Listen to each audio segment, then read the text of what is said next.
name's Ryan Mancy, I'm 38 years old. I'm a skydiving instructor and there's different types of instructor ratings I have. For teaching solo skydiving, I'm a category system instructor as well as an AFF instructor. I'm also a tandem instructor and I'm an aerial cameraman as well.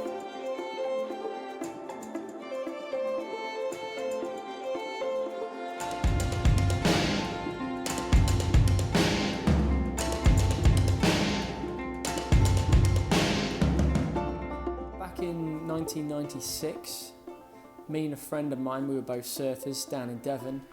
We had just been watching the film Point Break.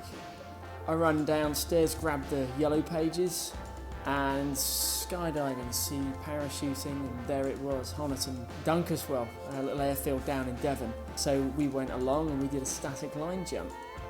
And don't know if I liked it at that point, it scared the hell out of me.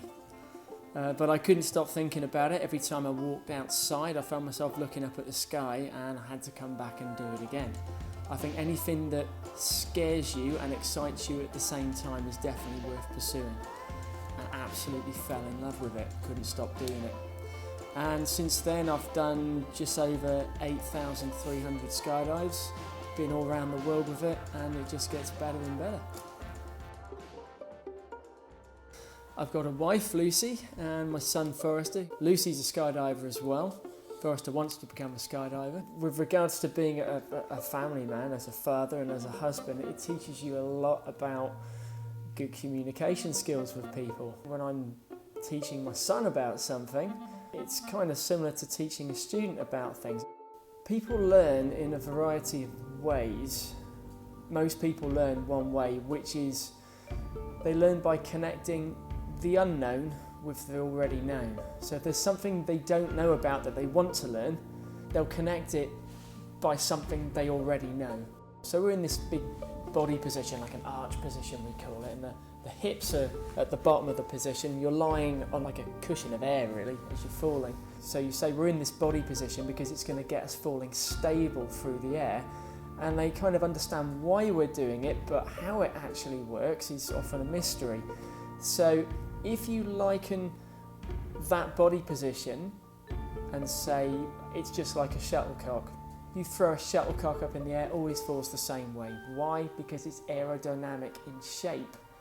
And then you look at a picture of someone skydiving on their belly and you look at a picture of a shuttlecock, all of a sudden, bang, you've created a link between what is known and what is unknown, and then you've got understanding.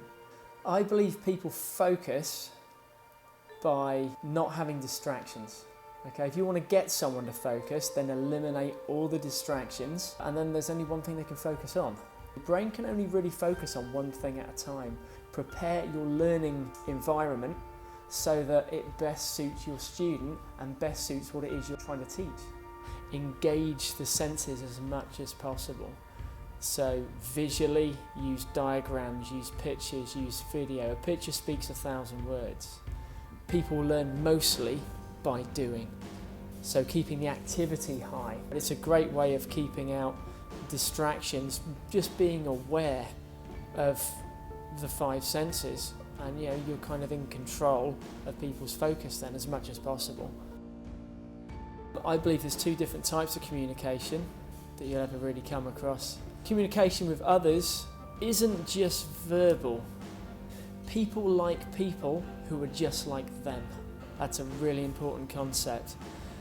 A lot of the time it's because they are very much like you, whether it be the tone of voice, whether it be the way that they physically gesture things with their hands, the way they stand, muscle tension, posture, all these things all make a difference. And if you can get people to relax more and open up, then you're doing well as an instructor, because when people are in a state of rapport, which is what we're trying to achieve, communication flows freely and makes your job a lot easier. A major thing that gets rid of fear is knowledge. So everyone's nervous when they come to learn skydiving, for sure, but how we respond to people in that situation affects them massively. So the way that you communicate with people is very, very important as an instructor. There's also communication with yourself, which rarely do people really think about, and is equally, if not more so, important. As soon as you ask a question with your conscious mind, guarantee you your subconscious mind, the emotional part of the brain, is going to answer back. It might not be an answer that you're going to want, but you're most certainly going to get it, and you're going to get it in the form of a feeling usually. So if you choose instead to ask the right question, you'll get a different response from the subconscious mind. So I made a mistake, and instead of asking myself, why the hell did you do that? I could ask myself, right, what can I do with the results I've just achieved? All I've done is change the quality of the question that I'm asking myself, and in doing so, I'm changing the quality of the answer I'm getting back, which leads to better results. When you consider all different sports, they all require some degree of fitness or good health to be able to achieve within those sports. But with skydiving, this is not something people usually bear in mind or even consider. I think your ability to focus in high-stress situations is massively influenced by your level of fitness and your nutrition, what you eat. It's a mixture of strength, in flexibility, and in general cardio fitness is really important. If you feed yourself properly, you're going to get a lot more out of it. It's as simple as that, really. Hydration is massively important. Hydration is also linked to flexibility as well. By hydrating yourself properly and stretching off properly beforehand, as any other athlete would in any other sport, is going to assist you when you get into free fall. I believe there's a lot of good nutrition in vegetables, especially. Learning about micronutrients that you only really get in vegetables. They heal your body. It's as simple as that. So no matter what you put your body through, if you have enough micronutrients, it naturally heals itself. You're more healthier, you can think more clearly. I think it has made a massive difference in my life. To me, being an instructor is the best thing in the world. It's awesome. It dramatically changed the way I think about life, really. It's just incredible. It's like being involved with a different society completely. Not just the actual act of it, but the social scene, the people. No matter where you go in the world, skydivers are all the same. Skydivers are skydivers.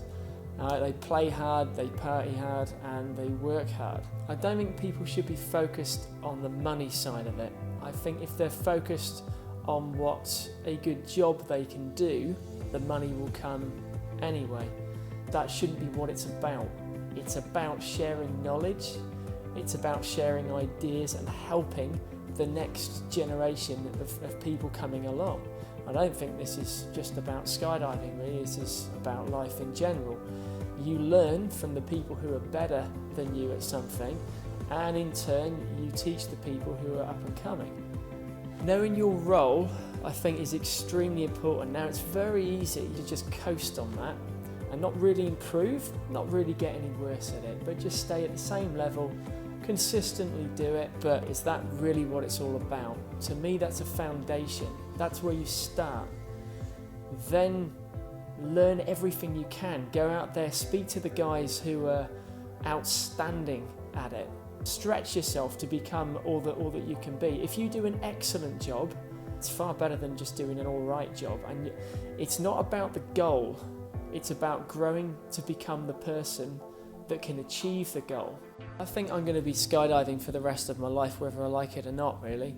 I don't think that there is a better way of life than pursuing what you love to do.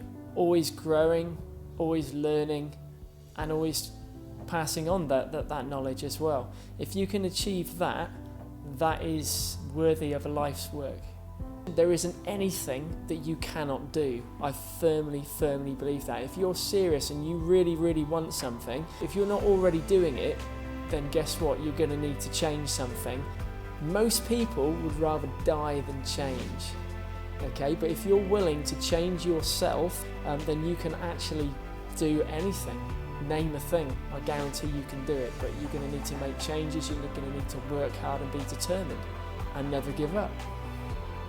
Just go for it. All right, what's the worst that can happen?